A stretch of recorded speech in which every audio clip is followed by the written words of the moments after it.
ये ये माझ्या नवऱ्याची अतिशय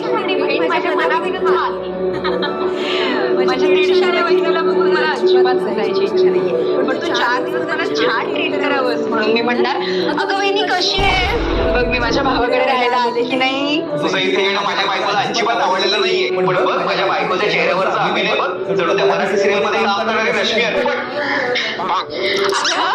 अभिनय तर करावाच लागेल ना, नाहीतर जमिनीचे हिस्से होतील तेव्हा हक्क सोडपत्र कसं देशील तू? इतकं पुढचं प्लॅनिंग तुझ्या डोक्यात शिजतंय, म्हणजे माझ्या भावाला तर तू पहिलंच करून ठेवलं अशी. नुसतंच बैल नाही, मित्रांना भेटायला जरी जायचं असेल ना तरी पण मी जाऊ का त्यांना भेटायला असं विचारायला लागणार बैल. पहिला